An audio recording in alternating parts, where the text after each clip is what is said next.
Corona से मिल के सामना करेंगे। सारी दिल्ली के लोग मिल के कोरोना का सामना करेंगे, कोरोना से युद्ध करेंगे। और तब ये पूरा प्लान बनाया गया और कोरोना से युद्ध में 5 हथियार तैयार किए गए। पहला हथियार, बेड्स की संख्या बढ़ाई गई। हमने देखा कि लोगों को कोई एक अस्पताल से दूसरे अस्पताल में दौड़ रहा है, दूसरे से तीसरे में दौड़ रहा है, बेड्स नहीं मिल रहे हैं, बेड्स की बहुत कमी है। मेरे पास रात रात भर फोन आते थे, मैं रात रात भर जाग के लोगों के लिए बेड्स का इंतजाम करता था। पिछले कुछ दिनों से फोन आने बंद हो गए हैं। पिछले 1 महीने में हमने दिल्ली के अस्पतालों में कोरोना के मरीजों के लिए बहुत बड़े स्तर के ऊपर बेड्स का इंतजाम किया है। हमने सबसे पहला निर्णय लिया कि दिल्ली के सारे बड़े अस्पतालों में कम से कम 40% बेड्स कोरोना के मरीजों के लिए रिजर्व कर दिए। दूसरा बड़ा निर्णय लिया, दिल्ली के कुछ एक चंद बड़े अस्पतालों को, प्राइवेट और सरकारी अस्पतालों को पूरी तरह से कोरोना अस्पताल डिक्लेयर कर दिया गया। तीसरा बड़ा निर्णय लिया, हमने कई होटलों को अस्पतालों के साथ अटैच कर दिया। तो अस्पताल में 100 बेड हैं, लेकिन होटल में 200 बेड और लग गए, तो उस अस्पताल के 300 बेड हो गए एक तरह से। इस तरह से अस्पतालों की कैपेसिटी बढ़ाई हमने।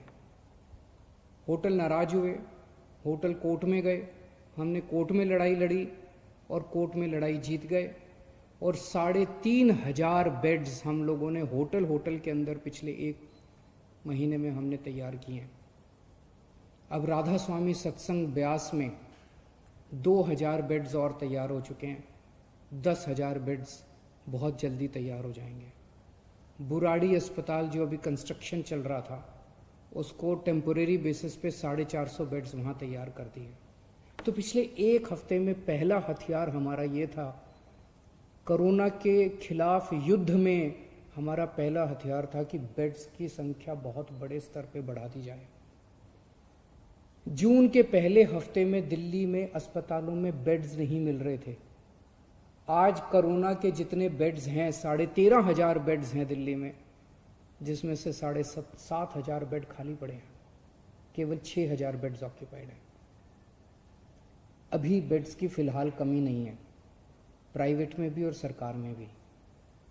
लेकिन हमें हाथ पे हाथ रख के नहीं बैठना। अभी आगे का भी हम इंतजाम कर रहे हैं, और भी बेड्स खाली पड़े रहे बेड्स, लेकिन बाई चांस कल को कोरोना बढ़ गया तो उसकी तैयारी करनी है, इसलिए और भी खूब बेड्स का हम इंतजाम कर रहे हैं। दूसरा हथियार हमारा था टेस्टिंग एंड आइसोलेशन। जून के पहले हफ्ते में हमने देखा कि लोगों को टेस्टिंग करने के लिए धक्के खाने पड़ रहे थे। कुछ टेस्टिंग लैब्स ने गड़बड़ करनी चालू कर दी। पॉजिटिव को नेगेटिव दिखा देते थे, नेगेटिव को पॉजिटिव दिखा देते थे। उन लैब्स के खिलाफ एक्शन लेना पड़ा और हमने कई सारे कदम उठाए।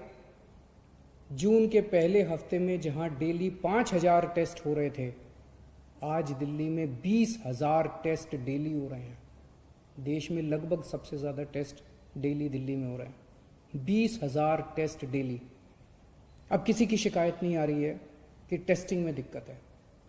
टेस्टिंग एंड आइसोलेशन, हम टेस्ट करते हैं, खूब टेस्ट कर रहे हैं, जम के टेस्ट कर रहे हैं, गली गली में टेस्ट कर रहे हैं और आइडेंटिफाई करते हैं कौन कोरोना का मरीज है और उसको आइसोलेट कर दो, कौन कोरोना का मरीज है उसे आइसोलेट कर दो। बहुत बड़े स्तर पे दिल्ली में चल रहा है और इसके लिए मैं खास तौर से केंद्र सरकार का शुक्रिया अदा करना चाहता हूँ, जिन्होंने हमें रैपिड टेस्टिंग की में मदद की। एंटीजन टेस्ट्स उन्होंने पहले हमें कुछ किट्स दिए, अब तो हमने 6 लाख किट खुद भी खरीद लिए, लेकिन पहले एंटीजन टेस्ट शुरू करने के किट्स हमें केंद्र सरकार ने दिए, परमिशन दी, हमारा हाथ पकड़ के हमें करना सिखाया। इसके लिए हम केंद्र सरकार के आभारी हैं। तीसरा हमारा हथियार था कोरोना की लड़ाई में, तीसरा हथियार है oximeters and oxygen concentrators. Corona में सबसे बड़ी दिक्कत होती है कि ऑक्सीजन की कमी हो जाती है और ऑक्सीजन की कमी होने से आदमी की डेथ हो जाती है। तो हमने जितने लोग घरों के अंदर अपना इलाज करा रहे हैं सबके घरों में ऑक्सीमीटर भेज दिए। ऑक्सीमीटर होता है, उससे आप अंगूठा डाल के और पता कर लेते हो कि आपके अंदर ऑक्सीजन कितनी है। तो हमने सारे पेशेंट्स को बोला भाई घंटे 2 घंटे में अपनी चेकिंग कर लेना, अगर आपकी ऑक्सीजन का लेवल कम हो हमें फ़ोन कर देना, हम आपके घर ऑक्सीजन भेज देंगे और आपको अस्पताल में शिफ्ट कर देंगे। तो ऑक्सीमीटर जो है एक तरह से सुरक्षा कवच का काम कर रहा है अपने कोरोना के मरीजों के लिए। और ऑक्सीजन कॉन्सेंट्रेटर, अगर कोई अस्पताल में आए तो उसको ऑक्सीजन की सिलेंडर की और उसकी कमी नहीं होनी चाहिए। इसीलिए हम कोशिश कर रहे हैं कि सरकार के हर बेड में ऑक्सीजन की व्यवस्था हो। तो लगभग 4000 ऑक्सीजन कॉन्सेंट्रेटर खरीदे हैं। ऑक्सीजन कॉन्सेंट्रेटर होते हैं जिससे आपको ऑक्सीजन मिल सकती है। तो हम कोशिश है कि दिल्ली सरकार के हर अस्पताल के हर बेड के ऊपर आपको आज ऑक्सीजन मुहैया कराने की कोशिश की जा रही है। तो ये हमारा तीसरा हथियार है। चौथा हथियार है आज कोरोना के इस खिलाफ युद्ध में प्लाज्मा थेरेपी। इसमें दिल्ली ने पूरे देश के लिए एक तरह से रास्ता दिखाया। सबसे पहले प्लाज्मा थेरेपी दिल्ली में ट्राई की गई, 29 मरीजों को दिया गया। 29 मरीजों के ऊपर ट्रायल काफ़ी सक्सेसफुल रहा। उसके नतीजे हम लोगों ने केंद्र सरकार को ड्रग कंट्रोलर ऑफ इंडिया को दिए और drug and controller of India ने उसके बाद फिर दिल्ली सरकार के अस्पतालों में भी और अन्य प्राइवेट और केंद्र सरकार के अस्पतालों के लिए भी मंजूरी देनी चालू की है प्लाज्मा थेरेपी से। अब प्लाज्मा थेरेपी जो है वो कई लोग इस्तेमाल कर रहे हैं। जो पेशेंट बहुत सीरियस हो जाते हैं, वेंटिलेटर पे चले जाते हैं या मल्टी ऑर्गन फेलियर हो जाता है, उनके ऊपर तो प्लाज्मा थेरेपी ज़्यादा काम नहीं करती।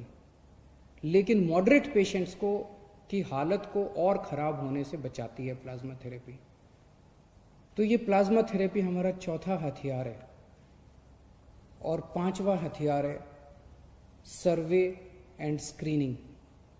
आज से दिल्ली के अंदर सेरोलॉजिकल सर्वे शुरू हो रहा है। 20,000 लोगों का सेरोलॉजिकल सर्वे होगा। घर घर के अंदर जाके सेरोलॉजिकल सर्वे कर रहे हैं, जिससे पता चलेगा कि दिल्ली में किस लेवल पे कोरोना फैला हुआ है। इस तरह के और भी खूब सर्वे और स्क्रीनिंग चलते रहेंगे।